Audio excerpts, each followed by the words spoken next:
មកឆ្វាក់ឃើញពេជ្រខ្លួនឯងនៅ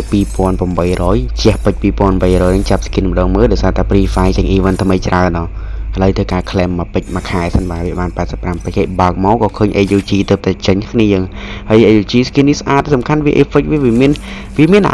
ច្រើនជំរឿសឲ្យយើងលេងដូចថាយើងចង់លេងដាក់ក្របមិនដាក់អីដាក់តែមិនក៏បានដែរខ្ញុំទៅវាអែមត្រង់ដែរវាមាន effect ច្រើនអញ្ចឹងបើគ្នាយើងតម្រូវការដាក់ diamond នេះអាចតាក់ទងមកបានបាទឥឡូវយើងចូលមើលការចាប់របស់ខ្ញុំទាំងអស់គ្នាឥឡូវខ្ញុំចាប់ដំបងចាប់50នេះចូល AK ម្ដងបាទចូល AK ម្ដងជាមួយខ្ញុំហេងមែនទេកន្លែងហ្នឹងហើយខ្ញុំចាប់ទីចំ AK ម្ដងគ្នាយើង Oh my god គេថាកន្លែងហ្នឹងគឺអែមសែហ្មងគ្នាខ្ញុំ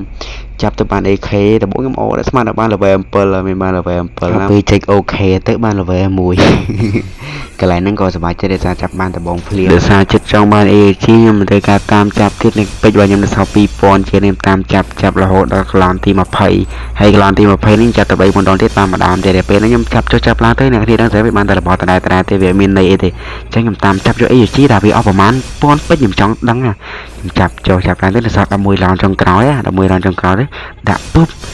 ចុះណាដល់បានអីទេលេងវ៉ាមកខ្វាចុយគ្រូសាអាក្រូសាហ្នឹងខ្ញុំមានហើយអ្នកគ្នាតែវាបានវាគុណអាប្រាប់ level របស់ក្រូសាហ្នឹង100ជា135តែវាល្អដល់តែវាចំណេញ level អញ្ចឹងហើយចាប់ឡើងទៅពេជ្រនៅសល់1700ហើយតោះអត់ចិត្តខ្ញុំតាមចាប់នៅសល់តែ800ពេជ្រខ្ញុំចាប់ឡើងនៅសល់50 spin ទៀតតិចទៅបានក្រូសាតិចទៅបានហ្នឹងមិនអីអ្នកគ្នាខ្ញុំចង់អាស្រ័យលើកន្លែងហ្នឹងវាទៅបានដដែលតែឥឡូវយើងបានប៉ុណ្ណឹងទេដោយសារតែ AUG ហ្នឹងមើលទៅខ្ទង់ចាប់ខ្ទង់អស់7000ពេជ្រអាចបានអញ្ចឹងណាទាំងអស់គ្នាអញ្ចឹង